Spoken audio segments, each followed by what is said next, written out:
Hello everyone, here is Orbital Horology with a new video. Today on the bench we have this YEMA club. As you can see, it has some work to do on it, but we are here for it today.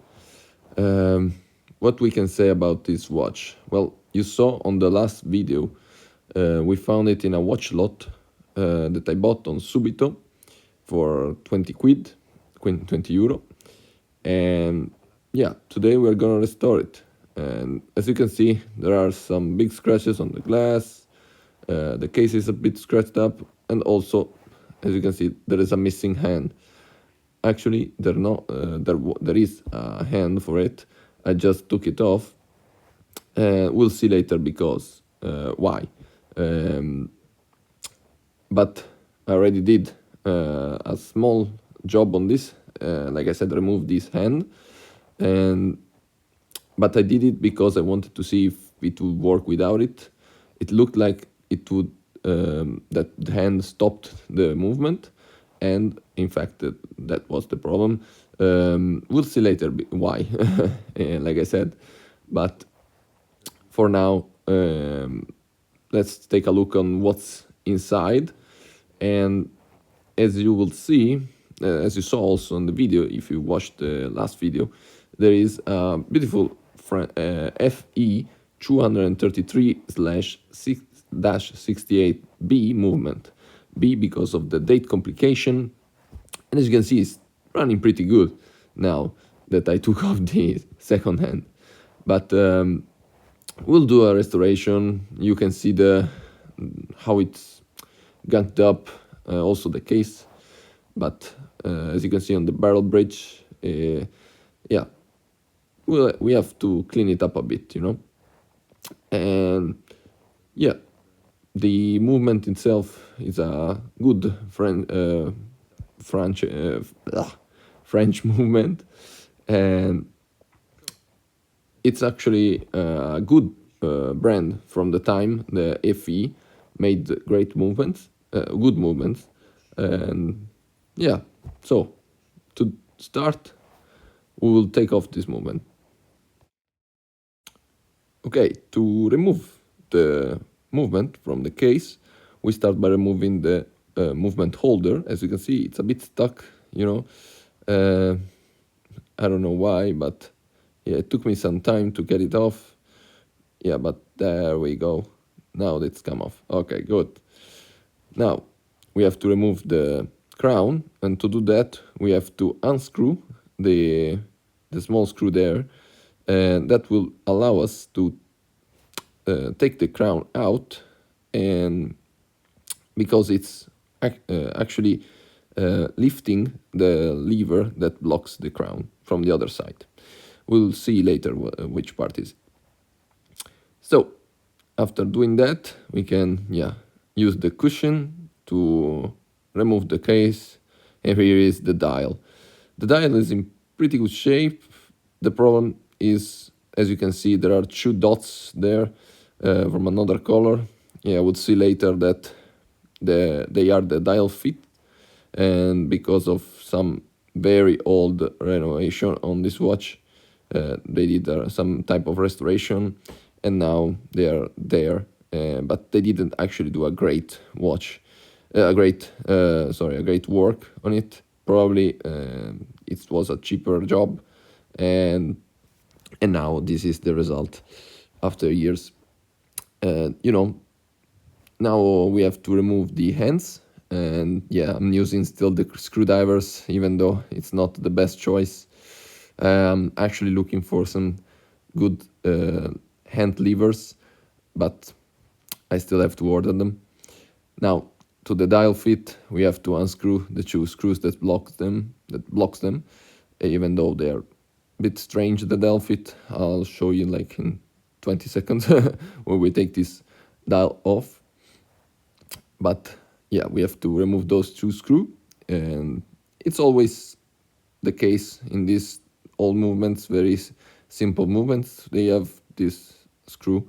Sometimes they use some other mechanism, but it's very unlikely. So if you want to take off your dial, just look for small screws. These are pretty big. Sometimes they are very small and you lose them. And if you lose them, well, it's actually a problem. So let's take off this dial, apply it up with the screwdriver. I should have used maybe a plastic ply, but in this case it's okay. I mean, we are working on a cheaper movement, cheaper watch, so it's okay. There we go. So we have the dial, and the dial fits, and as you can see, they did some soldering there, strange, but it's actually a stranger. Yeah, as I'm pointing out that the two holes actually they hollowed it up a bit. They did a bigger holes, probably because they put the fits in wrong. Like, you know, they did it a bit. They had some problems, and then they had to adjust the holes to make it work.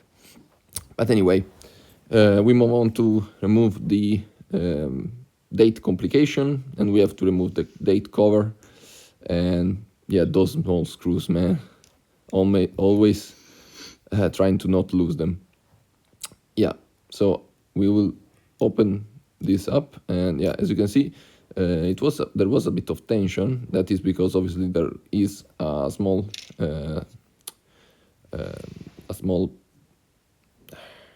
oh my god, okay, that's the date teeth, the one that knocks over once every day, and this is, yeah, the spring.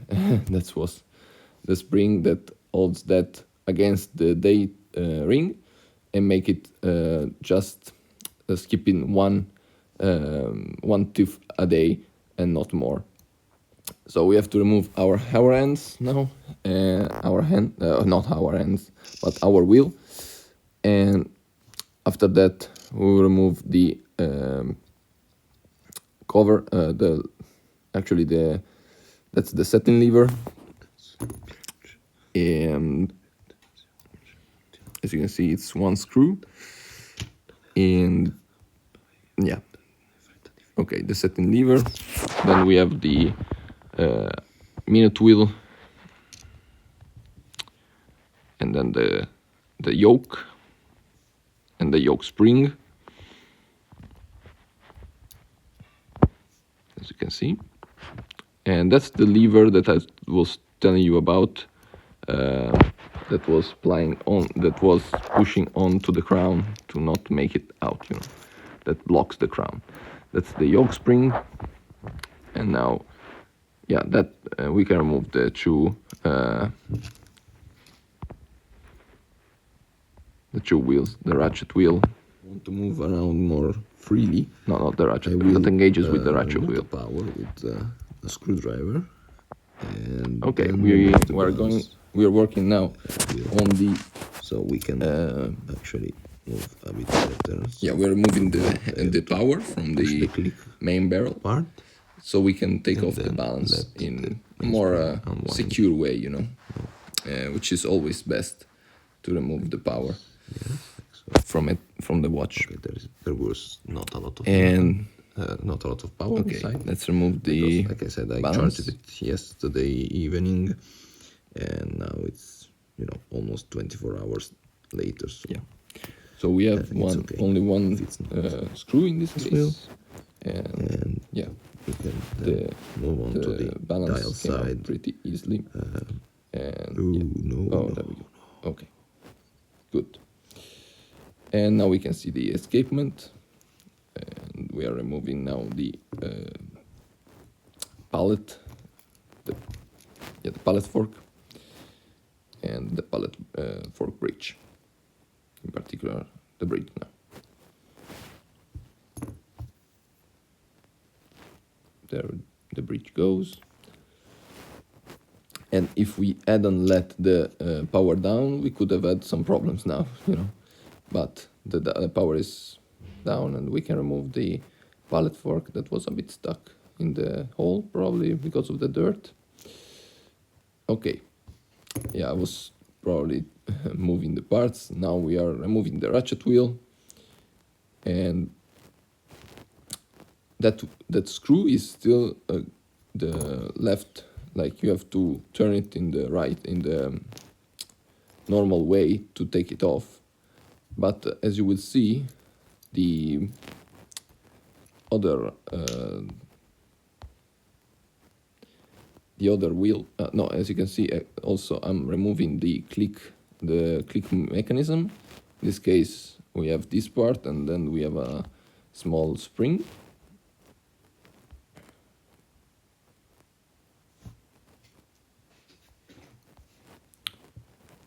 And then we have to remove the screw there, and we have to remove it the other way. Actually, exactly like you saw in the video, I unscrew it the other way as the other screw.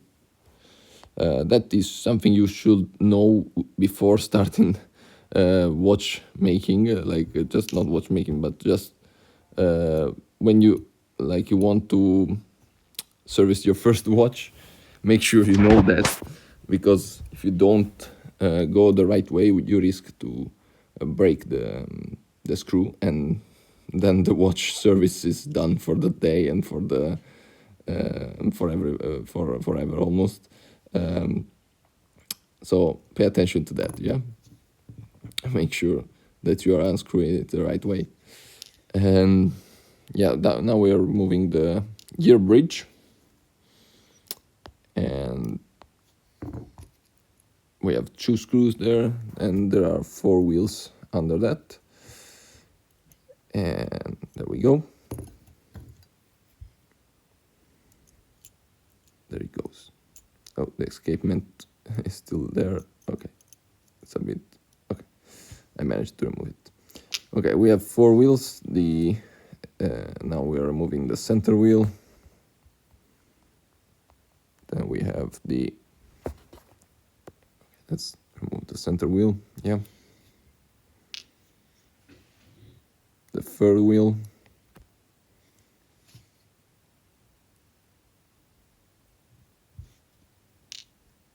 The fourth wheel, sorry. And the third wheel. There you go. And this is the second wheel, like the wheel that turns the small second. As you can see, it's bent a lot, and that's the reason with a hand on it, it wouldn't run. It would just stay attached to the dial and not move. Yeah, that was the big problem with this watch. I will explain later how I managed to at least put it together for now. So we're removing the barrel bridge.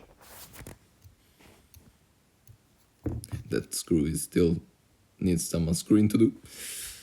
And yeah, the 2 screws are done. We can ply it up the bridge, and the barrel can come out perfectly. Very good. So we actually finished the disassembly of this watch. I will show you now how dirty it is and why we need to service these watches every couple of years. Not couple, but 5-10 years is okay for cheaper ones, but as you can see, it's a bit dirty. So let's turn our attention to this wheel. Actually, I didn't have another movement I could have used for donor, so I said, okay, let's try to do it this way, and then if it doesn't work, I can still find the replacement. Now I'm trying to return it in its position, the post of this wheel, and actually it's pretty straight now. And for now, I wanted to try, and if it didn't work, like I said, I would have changed the part. No, you can see all the dirt on the jewel. That's the things that really get your watch to not work or work, but in the wrong way, actually, or make your watch break. So to remove that gunk, I actually use benzene, and as you can see, they come out pretty clean. I use pegwood first and then benzene with just a brush, and yeah, they came out great. And if you want to see the full explanation, you can see my old videos. You can find it in my old videos. So now let's start the reassembly. We'll start with the barrel and then move on to the rest. As we move on to the rest of the watch assembly, and we follow the same path as we did in the disassembly, let's talk about a bit of the history of FE, well, France Ebouché, which is the brand of this movement. And then we'll talk about maybe a bit of YEMA as a watch brand. So, France Ebouché was a notable French watch movement manufacturer that played a key role in the European watch industry in the mid 20th century, and was established in 1965 through a merger of smaller French Ebouché. Ebouché is movement blank, which means like with no finishing on it, a bit more simpler version, including Lip, which is one of the most important French watch manufacturer. I actually have one Lip. Coupillard, France Ebouché de Meiche, other two that I'm not gonna try to say the name. This created a more important French branch to go against the Swiss movement manufacturers, in particular the ETA, that was the most important one at the time in Switzerland. What we can say more about this, that the 233 is a popular series of this watch brand. As we can see also, this is one of ours. And also they were used in French made watches, maybe like this YEMA, but also exported, in Switzerland and German, so that they could be used on Swiss watch and German watches, and they were reliable and affordable. So not particularly high-end and decorated, but reliable was maybe the most important characteristic at the time. What happened then? Well, in the 1970s, we already know that the quartz crisis hit, and yeah, primarily like many European watch companies, they were heavily struck by this, and quartz watches from Japan, they disrupted the traditional, mechanical watchmaking. Well, France Boucher tried to adapt producing quartz movement, but really couldn't compete effectively against, the scale of the Japan quartz movements. Later in the 1990s, went into decline, the company, and eventually was absorbed into other companies, like some tooling, patents, and design have been acquired by Swiss or Asian manufacturers that now owned the patent to these watch like these movements, so they can use maybe in replicas or new watches like from China, from Asian companies, yeah. This is the history of France Boucher. Sorry for the probably wrong pronunciation. I'm from Italy. I studied a bit of French, but it was too long ago. Uh, and now, as we saw on the video, we started reassembly the gear train, and we did it in one go, was actually incredible for me. Like, it was so fast, and I was so happy when it clicked once, like boom, all four wheels clicked right into place. When it happens, it's great. Yeah, the feeling is incredible. And now I'm checking if all the wheels actually came into place. And now let's take a look at the click mechanism. As you can see, this lever, let's say, it has its position there, and its action is the action of the click is created by the spring that I'm gonna put right now. And yeah, now that spring is important not to lose it, so I'm trying to keep it in the position with my screwdriver, and I'm tweaking it with the and now it got into place so that I can put the ratchet wheel that will stop every movement from the click spring and the click movement. Yeah, that came into right in position, and it's working, so that's great. And now let's put the screw back, and let's see, let's close this part, and let's see if the gear train like actually goes through all the gears and there is no problem with the power. Yeah, let's go. And as you can see, it's perfect. That's very good. And now we can move on to the other crown wheel. That is the one that activate the ratchet wheel. No, okay, we move on to the pallet fork and pallet fork bridge in this case. Yeah, I forgot the pallet fork. Yeah, okay, let's put the pallet fork in. There we go. And I'm looking actually if it's in the wrong position or in the right position. And okay, let's see if I can put it back together, guys. Okay, let's go.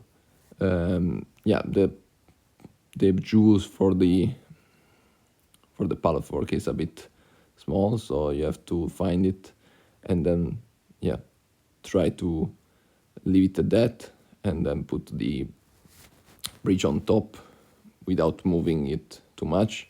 But it's not the most complicated part, but in some watches, it can be tricky, and it can really create problems.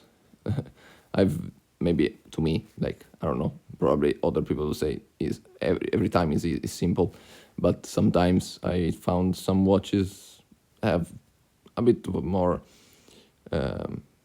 complicated, maybe position or the bridge.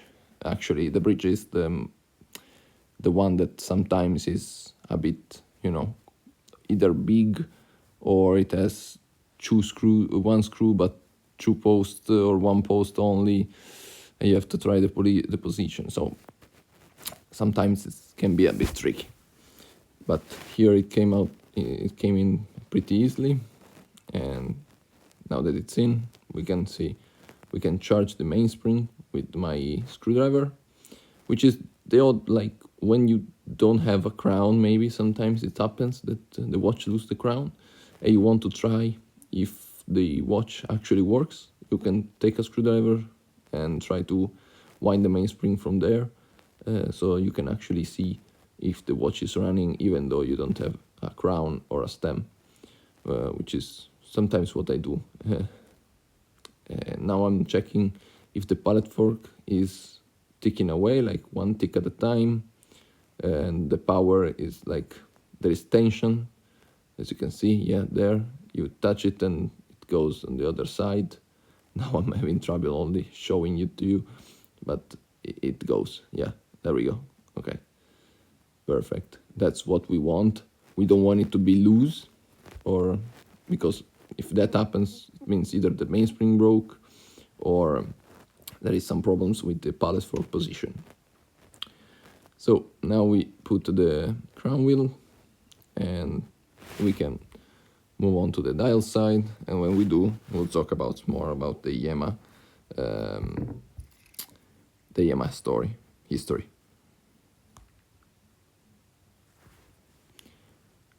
Here we go with the dial side, and we'll start with the crown and stem positioning, and we'll move on to the date complication. And so, in the meanwhile, let's talk a bit more about YEMA. Well, YEMA was founded in 1948 in Besançon, France, by Henry Louis Belmont. And he was a top graduate of the National Watchmaking School of Besançon. So, actually, Besançon has a history of watchmaking, apparently. And the name YEMA came from a fantasy naming competition, something memorable, distinct, that wasn't tied to a founder's name. It needed to be completely, different. And so they chose YEMA. And in its early years, YEMA grew grew a lot. And by 1954, so 60 years later, the company produced already 130,000 watches a year, which is really incredible for the time. And yeah, the golden era from the 1960s, 1970s. So in that time, in the 1960s, it rebranded to YEMA International in 1962 and became the most important French watch exporter, selling 400,000 watches per year, so in 50 countries. So incredible numbers, incredible. So it's pretty common. Well, it's not that common to find YEMAs. They are very, really researched watches. And the most important models were the YEMA Superman, which is a very famous dive model, and the Yachtingraph, which is a chronograph for sailing and regatta, and the Rallygraph, the motorsport-oriented chronograph, which is like the chronograph from YEMA. They are really incredible. Search on the Google because they are really great watches. The problem is they cost a bit now. They are a lot. They are collectibles, And they began doing watches for aviation and diving. So important watches for important occasions.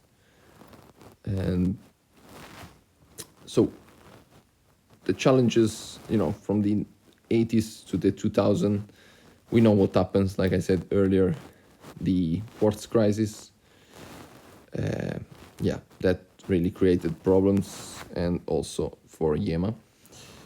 And ownership, like in 1982, YEMA was acquired by Matra, another French company, and then bought by Hattori Seiko & Co., so Japanese, under Seiko's ownership. And so they became actually they created watches using Seiko's design codes. The sales really dropped in the 1990s and 2000, but the revival then in 2009, made in France, focused.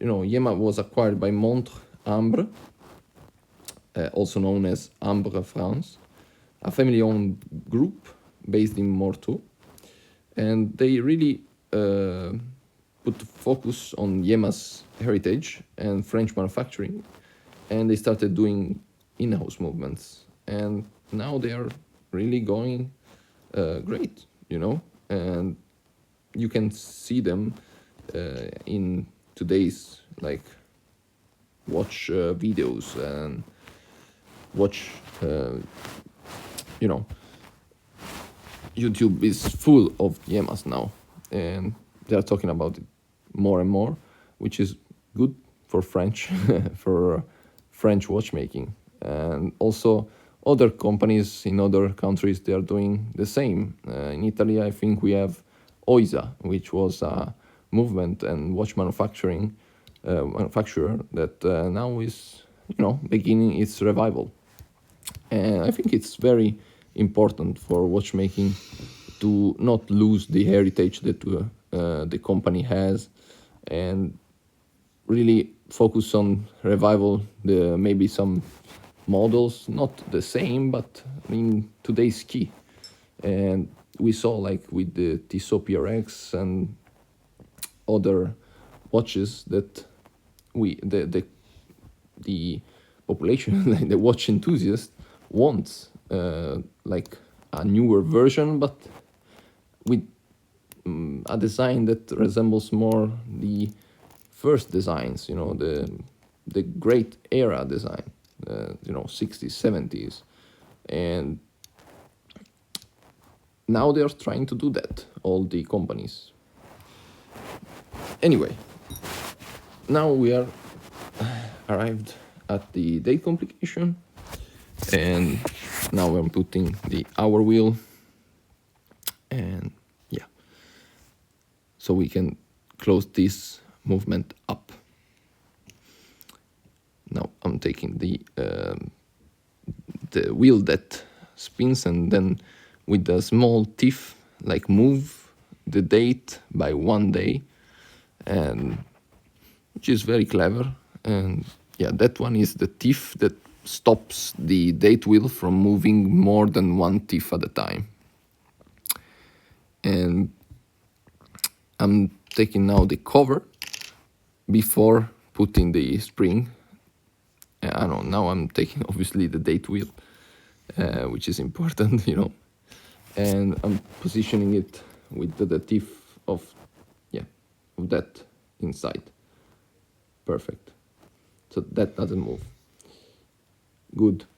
Now let's take the cover and let's put the cover on top.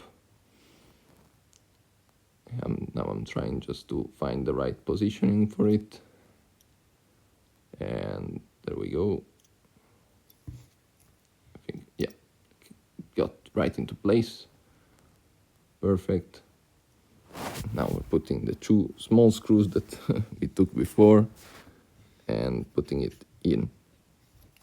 Yeah, one and the other.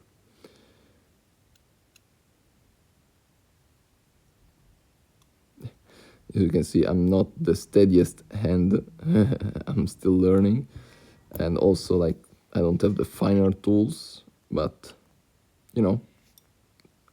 one at a time. If I keep buying a watch lot and maybe make some money of it, I will spend it obviously on tools and other stuff, not not in stupider stuff. I like watches, so I probably put more money than I should on this, but I've put along these years, I have 30 watches or 40, I don't know now, that are not, they are cheap watches, they are not expensive watches, but I like them, but they cost me some money, So now let's put the spring that actually press onto the date teeth that keeps the date there. And to do that, I'll use my finger to stop it from falling away. That doesn't seems to be working. Probably I should have used a screwdriver, and there we go. My brain actually came in and started working. There we go. Now let's take a look if it works. And I'm rotating the date, the hours and minutes to, and see if at like actually the date changes with the movement only of the ends, because in this case we don't have a quick set date. But there we go, it actually did. So now it's time for the dial. As you can see, the dial has no feet now because they actually came off, like they are not soldered. They are 2 feet that have bigger heads so that they don't go right into it. They stop at the dial, but yeah, you have to put them after you put the dial actually, because they are not, as I said, soldered in. Here we go, and let's put the other, and okay, I put the others. Now let's close the 2 screws, and we can finish up this watch movement. Yeah, I'm trying to find the second one.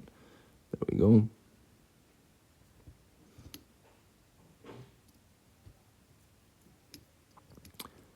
As you can see, like you can already see that the post of that wheel that we had like work, like the one at the second hand, the small second, is actually straight. So that is good. And we'll see later that it works. But as you can see, it's a bit larger. The hour wheel, like they have more space than they should because of the work that somebody has done. Okay, now that the dial is in, I'll put the balance. I don't like to put it when I'm working on the dial side.